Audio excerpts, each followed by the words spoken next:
On March 11th, 2020, the world changed. The road ahead looked bleak as the world came to a staggering halt.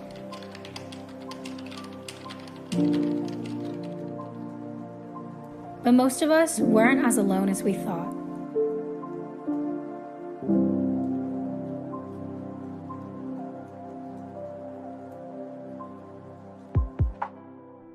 While many businesses struggled to stay afloat during quarantine, animal welfare organizations were flooded with the highest demand of pets that most had ever seen. Last year, the ASPCA national adoption rate in mid-March skyrocketed from 58% to 85% by the end of the month.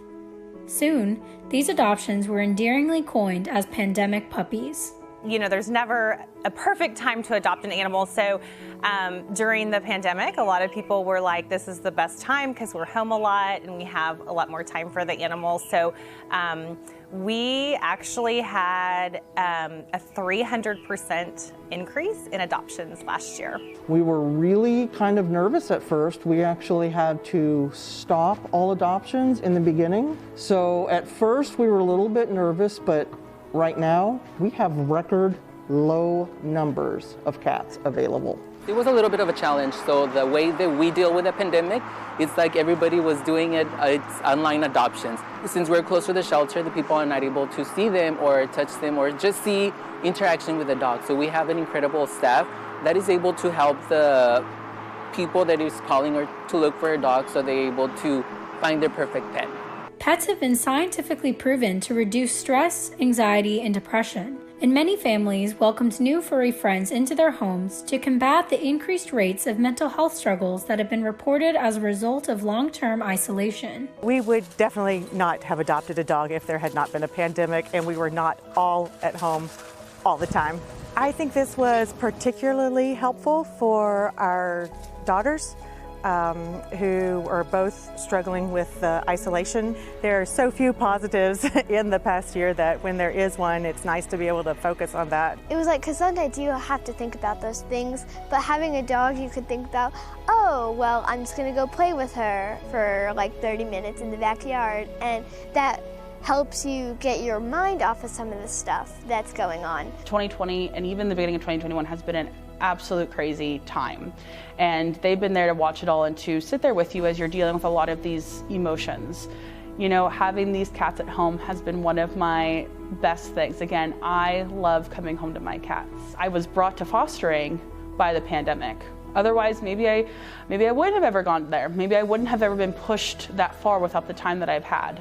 However, there are two sides to the sudden increase in pet adoption. On one hand, shelters and rescues are ecstatic to have emptied their kennels and give their pets forever homes. But many professionals are concerned that many of the people who adopted pets last March bit off a little more than they could chew. There's something that like every dog trainer in America is secretly worried about right now, and that is what is going to happen to this COVID population of puppies and dogs that came into our lives at a time when everybody was home every single day. What happens when this comes off and we go back to work? What happens then for the people who didn't used to have time?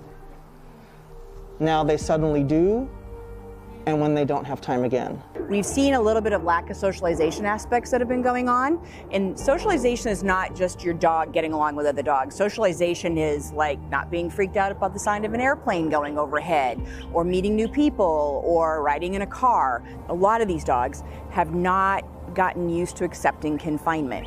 And I think it's a pretty normal thing for an animal to be able to accept confinement. They may need to go to a boarding facility, they may need to spend the overnight at a veterinarian clinic, and we don't want them to be stressed because they're confined. I really try hard to level set the expectations to know this is what life is like with a puppy, and find out from the adopter what they're planning to do as far as training goes.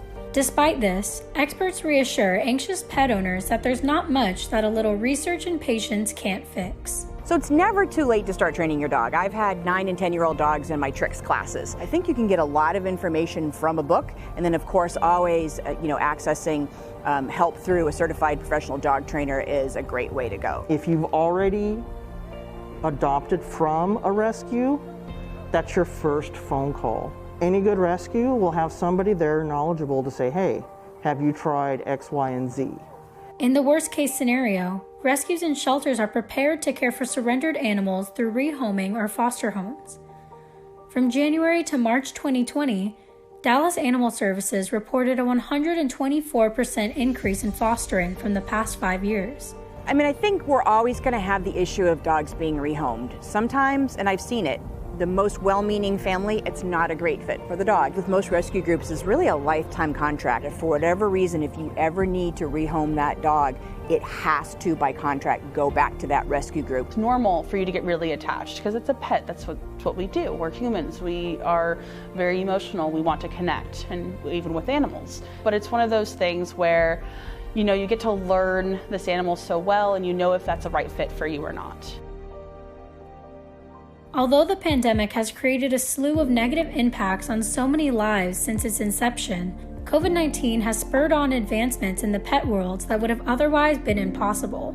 This pandemic has changed a lot that, you know, like everything is done through online, and sometimes it's a little bit easier, you know. I don't believe that we're going to get rid of our online adoptions. As a matter of fact, I do want to say that we're trying to progress it even more to promote the dogs out there and, you know, to get them a new home. With COVID, we obviously did not do home visits, and so we actually turned to doing virtual home visits. We've talked about maybe not doing home visits on the regular and just continuing on with the virtual visits because they've worked really well, and we've had a chance to talk to a lot more people than we would have been able to go into each person's home, especially if they don't live in this area.